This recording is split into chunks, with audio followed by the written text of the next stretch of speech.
لا أقسم بيوم القيامة ولا أقسم بالنفس اللوامة أيحسب الإنسان أن لن نجمع عظامه بلى قادرين على أن نسوي بنانه بل يريد الإنسان ليفجر أمامه يسأل أيان يوم القيامة فإذا برق البصر وخسف القمر وجمع الشمس والقمر يقول الإنسان يومئذ أين المفر كلا لا وزر إلى ربك يومئذ المستقر ينبأ الإنسان يومئذ بما قدم وأخر بل الإنسان على نفسه بصيرة ولو ألقى معاذيره لا تحرك به لسانك لتعجل به إن علينا جمعه وقرآنه فإذا قرأناه فاتبع قرآنه ثم إن علينا بيانه كلا بل تحبون العاجلة وتذرون الآخرة وجوه يومئذ ناظرة إلى ربها ناظرة ووجوه يومئذ باسرة تظن أن يفعل بها فاقرة كلا إذا بلغت التراقي وقيل من راق وظن أنه الفراق والتفت الساق بالساق إلى ربك يومئذ المساق فلا صدق ولا صلى ولكن كذب وتولى ثم ذهب إلى أهله يتمطى أولى لك فأولى ثم أولى لك فأولى أيحسب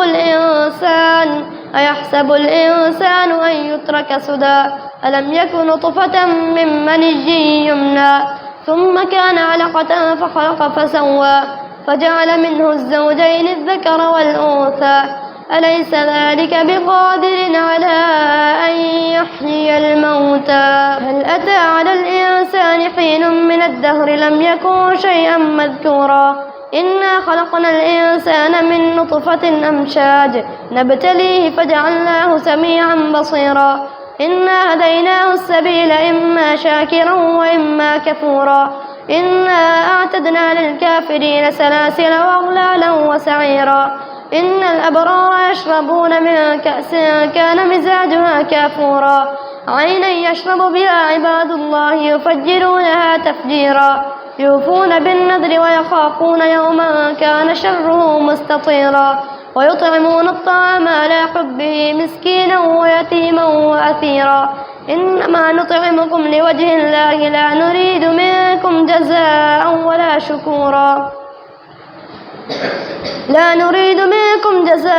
ولا شكورا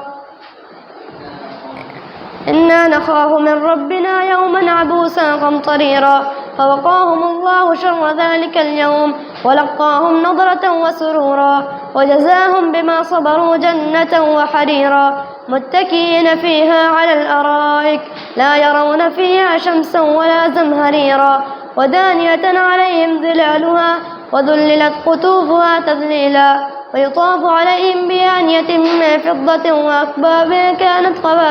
قوارير من فضة قدروها تقديرا ويسقون فيها كأسا كان مزاجها زنجبيلا عينا فيها تسمى سلسبيلا ويطوف عليهم ولدان مخلدون إذا رأيتهم حسبتهم لؤلؤا منثورا وإذا رأيت ثم رأيت نعيما وملكا كبيرا عاليهم ثياب سندس خضر واستبرق وحلوا أساور من فضة وسقاهم ربهم شرابا طهورا إن هذا كان لكم جزاء وكان سعيكم مشكورا إنا نحن نزلنا عليك القرآن تنزيلا فاصبر لحكم ربك ولا تطع منهم آثما أو كفورا واذكر اسم ربك بكرة وأصيلا ومن الليل فاسجد له وسبحه ليلا طويلا إن هؤلاء يحبون العاجلة ويذرون وراءهم يوما ثقيلا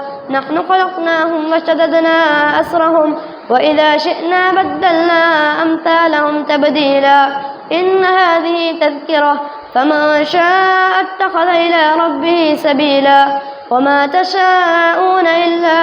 أن يشاء الله إن الله كان عليما حكيما يدخل من يشاء في رحمته والظالمين أعد لهم عذابا أليما والمرسلات عرفا فالعاصفات عصفا والناشرات نشرا فالفارقات فرقا فالملقيات ذكرا عذرا أو نذرا إنما توعدون لواقع فإذا النجوم طمست وإذا السماء فرجت وإذا الجبال نصفت وإذا الرسل أقتت لأي يوم أجلت ليوم الفصل وما أدراك ما يوم الفصل ويل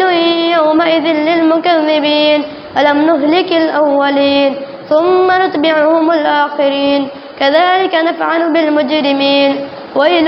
يومئذ للمكذبين ألم نخلقكم من ماء مهين فجعلناه في قرار مكين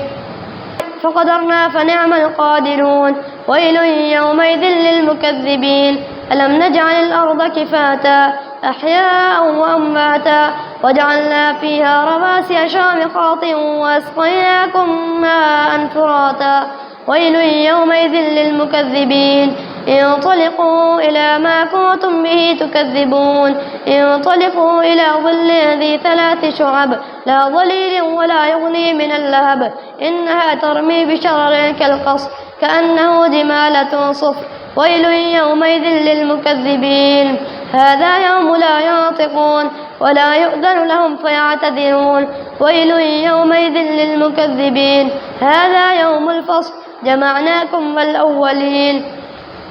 فإن كان لكم كيد فكيدون ويل يومئذ للمكذبين إن المتقين في ظلال وعيون وفواكه مما يشتهون كلوا واشربوا هنيئا بما كنتم تعملون إنا كذلك نجزي المحسنين ويل يومئذ للمكذبين كلوا وتمتعوا قليلا إنكم مجرمون ويل يومئذ للمكذبين وإذا قيل لهم اركعوا لا يركعون ويل يومئذ للمكذبين فبأي حديث بعده يؤمنون.